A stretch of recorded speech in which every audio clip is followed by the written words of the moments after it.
Itu keberadaan Yajud Majud itu di mana, Mbak? Di bawah bumi Nusantara ini. Gerbangnya ada di sana. Di antara dua gunung. Yaitu Gunung Merapi dan Merbabu. Diapit dua gunung itu. Itu pintu gerbangnya. Salah satunya di situ. Berarti di gunung-gunung lain yang berapi juga ada.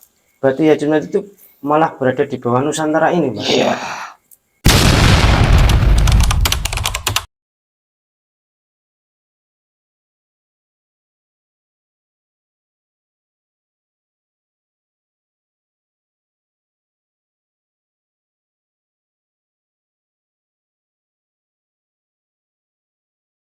Bismillahirrahmanirrahim.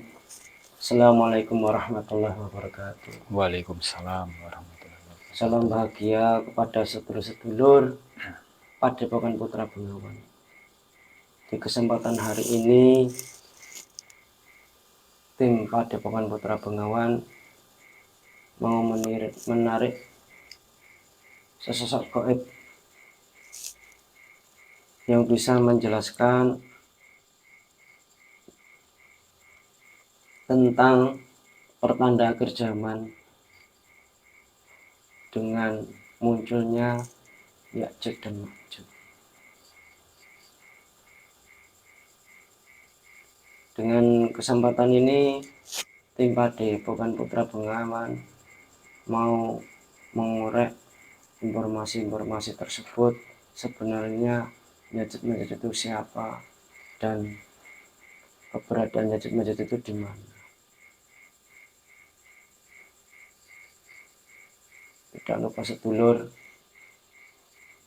Padepokan Putra Bengawan mengucapkan terima kasih kepada sedulur-sedulur yang respon kepada Padepokan Putra Bengawan dengan mensubscribe, like, komen, dan share dan menonton.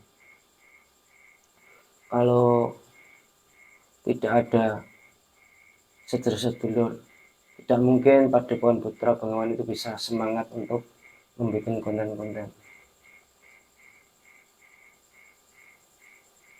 Monggo kita mulai proses mediumisasi. Mohon doanya sedulur, mudah-mudahan proses ini tadi bisa berjalan dengan lancar. Amin. Bismillahirrahmanirrahim. Ya Allah, saya mohon ya Allah, dengan tubuh master kesatuan menjadi anak negatif saya mau dihancurkan semuanya, dan saya jauh dihancurkan semua, dikeluarkan semua. Allah bisa masuk dalam kekuatan.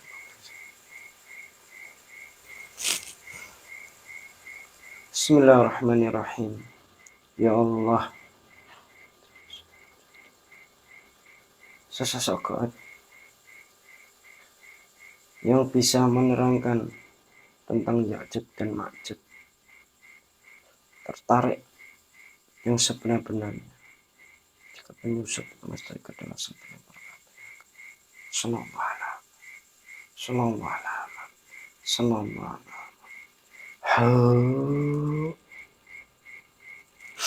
Allah.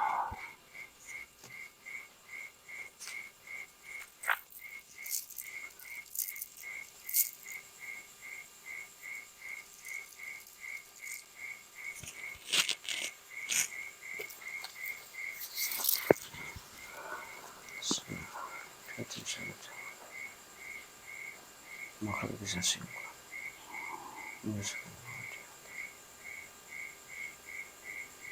yang sebenarnya bisa menceritakan tentang Ya'juj dan Ma'juj. Allah tidak berefek pada jasad mediator.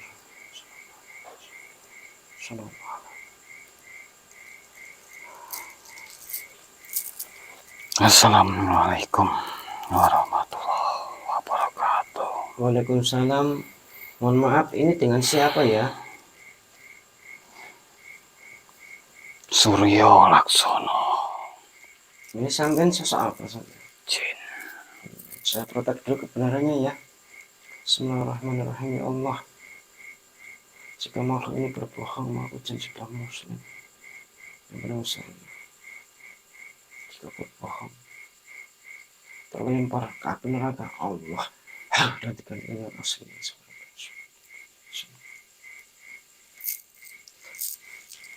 Mohon maaf, sampean berasal dari mana? Dari Puncak Muria. Puncak Muria. Sampean penguasa di Gunung Muria? Panglima dari penguasa Gunung Muria? Kerajaan Gunung Muria. Sampean Saya panglimanya Mbah Noto. tadi lagi ngapain kok bisa berkenan ada di sini? Sedang ada rapat. Hmm. Akan ada tugas besar.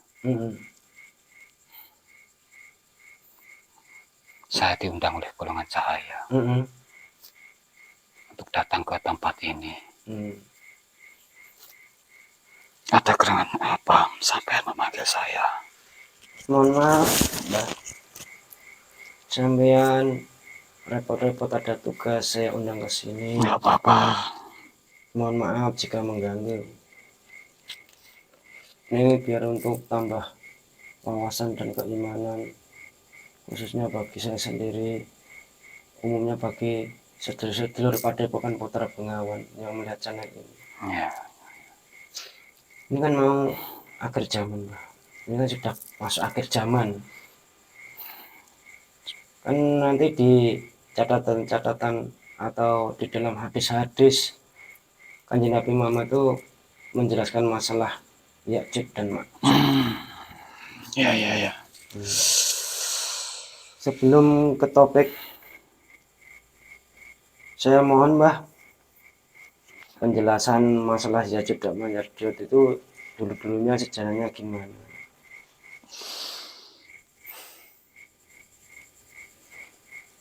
Dulu ada peristiwa besar di masa lampau di kerajaan Raja Zulkarnain. Ada makhluk yang sangat mengerikan sekali, membuat kekacauan, merusak, membunuh.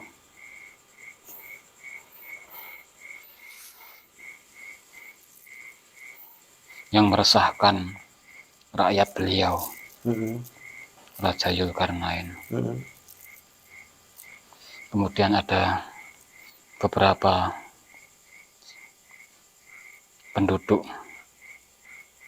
yang melapor kepada beliau, Raja Zulkarnain, tentang makhluk yang mengerikan itu. Ya sebenarnya itu juga golongan manusia, tapi kelakuannya sangat mengerikan sekali. Mereka itu sebenarnya juga keturunan Nabi Adam alaihissalam. Tapi sering membuat onar, membuat kerusakan. Setelah mendapat laporan daripada penduduk-penduduk tadi, beliau Raja Zulkarnain kemudian menangkap, memenjarakan makhluk-makhluk itu tadi dengan benteng-benteng yang sangat kokoh, sangat tinggi, sangat besar sekali dan tebal, yang sangat luas sekali. Benteng-benteng itu dari sekumpulan bebatuan dan juga kayu-kayu pilihan pada zaman dahulu itu.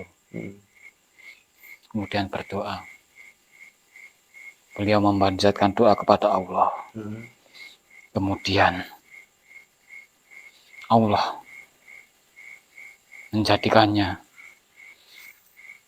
benteng-benteng pakar-pakar itu menjadi membara seperti lelehan logam yang sangat keras dan kokoh sekali. Kemudian Bakar itu masuk ke dalam bumi, terserta makhluk itu tadi. Itu kok Yang bisa sekarang masuk gimana, Mbah? Yang sekarang itu menjadi cincin api daripada lahar-lahar Gunung Merapi yang saling berkesinambungan mengitari seluruh Nusantara dan sekitarnya. Itu kalau ditonton dari segi postur tubuh atau fisik itu gimana? Tinggi besar. Hmm. Karena orang-orang dulu juga tinggi-tinggi dan besar sekali. Itu kalau diukur sekitar berapa meter, Mbak? 40 meteran. 40 meter ya? Berarti tinggi sekali ya, Mbak?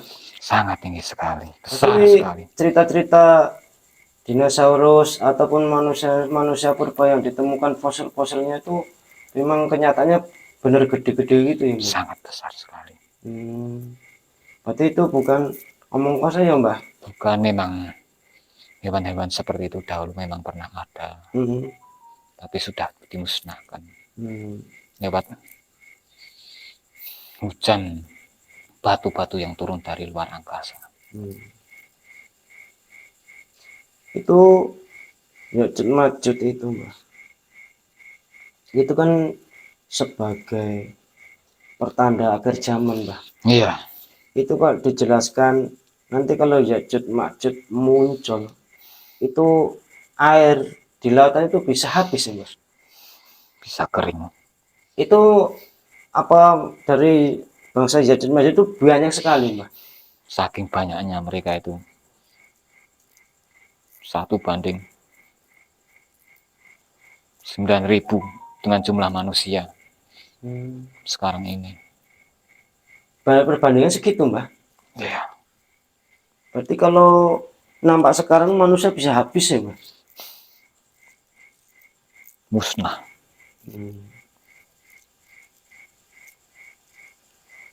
Kalau boleh tahu, Mbak, itu keberadaan Ya'juj Ma'juj itu di mana, Mbak? Di bawah bumi Nusantara ini. Gerbangnya ada di sana. Di antara 2 gunung. Yaitu Gunung Merapi dan Merbabu. Diapit 2 gunung itu. Itu pintu gerbangnya. Salah satunya di situ.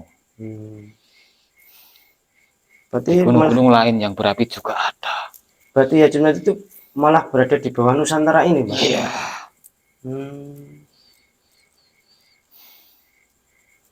Berarti dulu Nabi Zulkarnain itu ya juga di Jawa ini?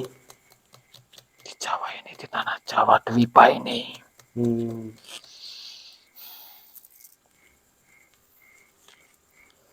Nah itu dulu Nabi Zulkarnain itu berarti dari negara mana, Mbak? Di Arab? Di mana itu? Jawa. Dulu kerajaan Nabi Zulkarnain itu? Ada di Jawa. Di Jawa juga? Iya, ada di Jawa juga. Terus dilapori masyarakat itu ada sosok makhluk seperti itu ya? Iya, yang perusak. Itu Nabi Zulkarnain itu dibantu atau sendirian, Mbak? Ada yang membantu. Penasihat beliau, Nabi Khidir alaihissalam. Oh, Nabi Khidir itu penasihat beliau? Iya.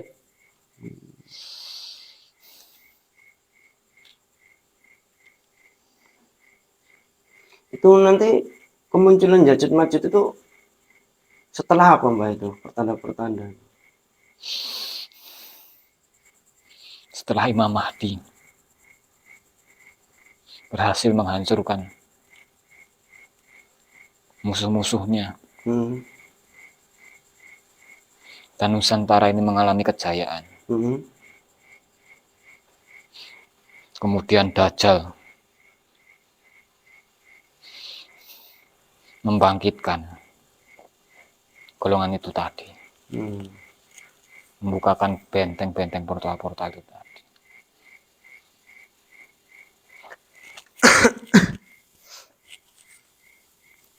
Nah, kalau di penjara di bawah tanah ini apa tidak berusaha dibobol oleh Yajud Majud itu, Mbah? Setiap hari mereka itu mendobrak, mendobrak, mendobrak, mendobrak, mendobrak. Itu terjadi benturan di alam Mengakibatkan manusia, Mbah. gempa-gempa besar, Hmm. gunung-gunung erupsi, Itu tepatnya ya ulah Yajud Majud itu, Mbah. yaitu memang pergerakan mereka itu. Berarti di bawah itu Kekuatannya sekarang itu semakin besar, Hmm. karena itu mereka itu memakan energi negatif daripada dosa-dosa manusia zaman sekarang ini. Hmm. Mereka menyerap, menambah kekuatan mereka itu, Hmm. membuat mereka lebih besar, lebih kuat.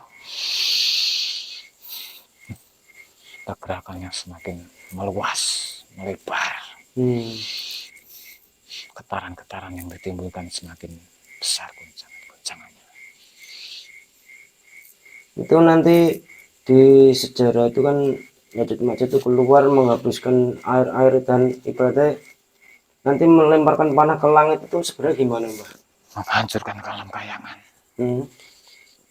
Mana ke atas, turun tanah, panahnya itu sudah berlumuran darah. Hmm. Dari penduduk-penduduk kerajaan kayangan, Hmm. kerajaan langit. Hmm.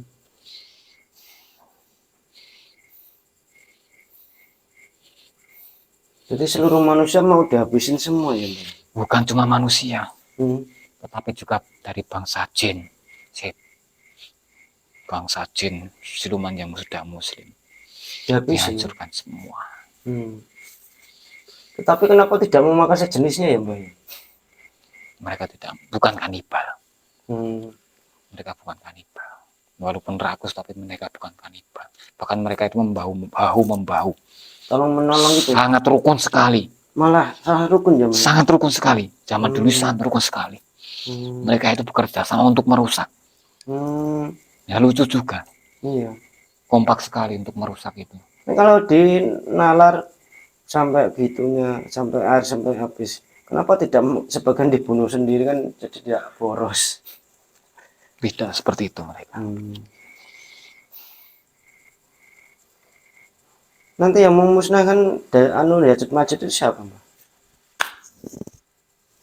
Beliau, Nabi Isa, Imam Mahdi, dan pengikut-pengikutnya dengan doa yang dipanjatkan ke langit. Kemudian Allah menurunkan bala pasukan seperti ulat-ulat yang menggerogoti mereka, menjadikan mereka itu bangkai-bangkai yang sangat memenuhi bumi ini. Saking baunya tidak bisa dihuni lagi manusia. Kemudian beliau berdoa kepada Allah.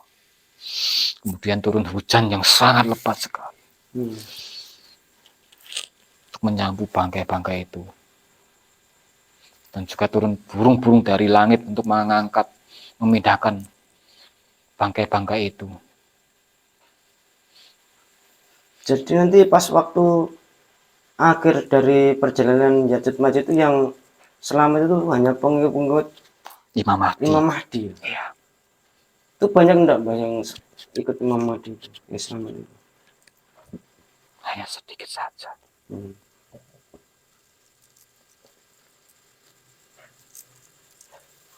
Jadi kalau digambarkan sekarang itu Yajud Majud itu seperti orang raksasa ya, Mbak, Iya. di film-film TV itu Tinggi besar. Berarti orang sekarang kalau dipijat loh ya Langsung hancur. Itu kan dari pemahaman ahli-ahli tafsir itu kan biasa itu disembunyikan bah keberadaan Yajud Majud itu. Ya disamarkan. Ya ternyata kalau dari sisi gaib malah melihatnya di bawah Nusantara ini ya. Ya gaib itu kan pandangannya luas, tidak terbatas. Kami tidak ada batas-batasan dalam pandangan. Berbeda dengan manusia yang pandangannya itu sangat terbatas sekali. Kecuali orang-orang yang ya, bersih hati. Orang yang sudah dikehendaki oleh Allah, orang-orang yang ditugaskan. Itu kalau kok bisa sampean itu berpandangan kalau Yajud Majud di Nusantara ini dengan dasar apa, Pak? Karena orang-orang sekarang itu kan ya ada hanya bukti ilmiahnya yang merujuk ke situ. Leluhur kami itu kan umurnya panjang, golongan kami itu kan umurnya panjang. Kami dapat cerita dari leluhur-leluhur kami yang sudah menyaksikan sendiri peristiwa itu. Menyaksikan sendiri, bisa bercerita dengan kami. Bukan dari karangan manusia yang ditulis di buku-buku. Tapi memang itu cerita langsung dari mulut. Ada saksi langsung. Karena ya itu tadi, golongan-golongan kami itu kan umurnya panjang. Itu Mbah, yang membahas Yajud Majud itu yang di keterangan-keterangan kan di penjara di antara cincin api bumi. Iya. Itu kalau diteliti sedunia tuh yang ada cincin api itu yang terikat hanya di daerah Jawa saja, Di Nusantara. yang tersambung cincin api itu. Iya. Selain di Indonesia ada Mbah? Ya ada juga yang membentang sampai ke negara Spanyol. Ya ada itu. Apa sampai di situ penjaranya? Tidak, tapi itu seperti cabang dari lempengan dari lahar-lahar itu tadi, aliran lahar yang ada di dalam tanah itu. Ada juga gerbang di sana itu juga ada. Salah satu gerbang dari gunung yang sangat aktif sekali itu, yang dari Spanyol.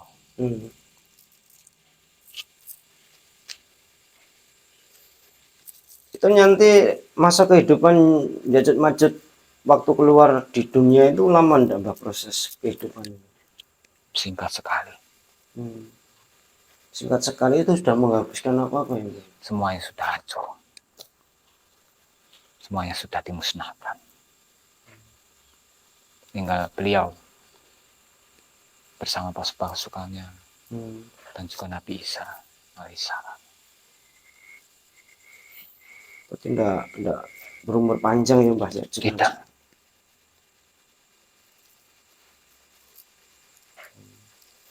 Itu kalau kena lautan itu enggak tenggelam ya Mbah? Lewat di lautan enggak tenggelam? Mereka punya ilmu untuk berjalan di atas laut. Ilmu mereka itu lengkap sekali. Juga sakti-sakti ya? Sangat sakti, sangat cerdas juga. Spiritualnya mereka juga tinggi. Tapi dibantu dari golongan-golongan hitam. Mereka bisa berjalan di atas laut, bisa terbang, bisa melompat yang sangat jauh, bisa membunuh tanpa menyentuh. Kayak dukun ya Mbah ya? Ya, zaman sekarang dukun itu. Tapi itu bukan seperti santet, bukan. Langsung putus kepalanya. Sampai Imam Mahdi disuruh menyelamatkan diri oleh Allah ya, diperintah oleh Allah. Iya, ke Bukit Tursina. Itu saking kuatnya Yajud Majud itu ya. Iya.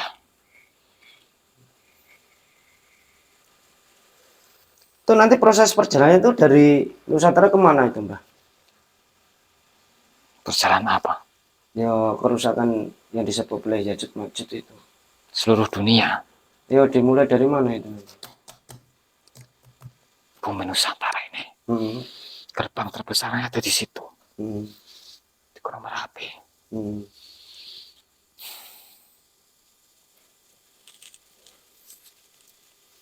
Ya untuk kesan-kesannya gimana Mbah? Dari sejarah Yajud Majud ini kesan-kesannya kepada manusia Mbah? Berbanyak amal ibadah saja. Waktunya sudah sangat dekat sekali. Sangat-sangat dekat sekali.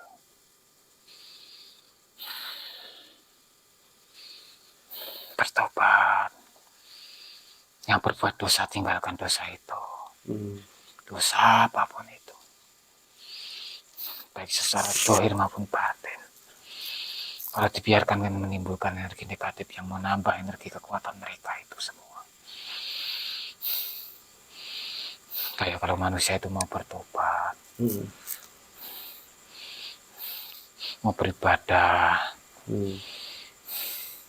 ingat kepada Tuhannya, itu bisa mengulur-ulur waktu untuk kemunculan mereka,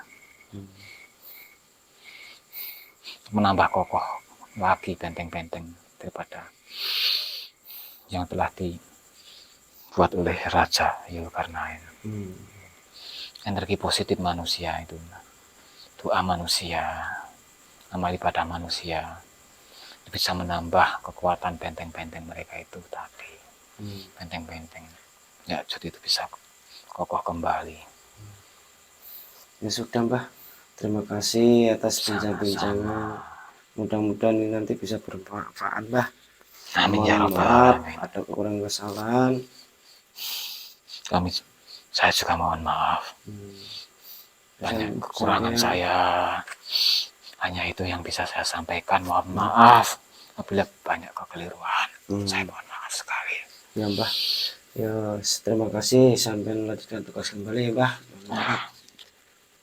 Assalamualaikum. Waalaikumsalam warahmatullahi wabarakatuh. Bismillahirrahmanirrahim.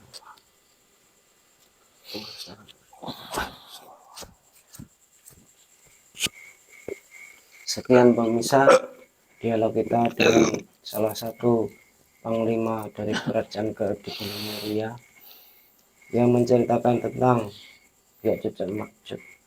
Ternyata Ya'juj dan Ma'juj itu dipenjara di bawah Nusantara ini.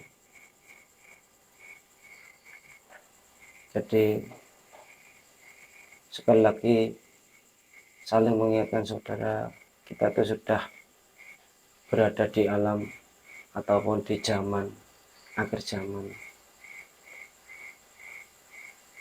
Monggo saling mengingatkan dalam kebaikan, selalu menambah iman dan takwa kepada Allah. Kurangilah untuk berbuat maksiat. Dan apa yang dikatakan jin dari proses mediuman itu jangan 100% dipercaya, karena mutlak kebenaran itu hanya miliknya Allah. Ini tadi mudah-mudahan bisa untuk menambah wawasan dan pengetahuan agar kita semua bisa lebih dekat kepada Allah. Amin. Sekian dulu. Assalamualaikum warahmatullahi wabarakatuh. Waalaikumsalam.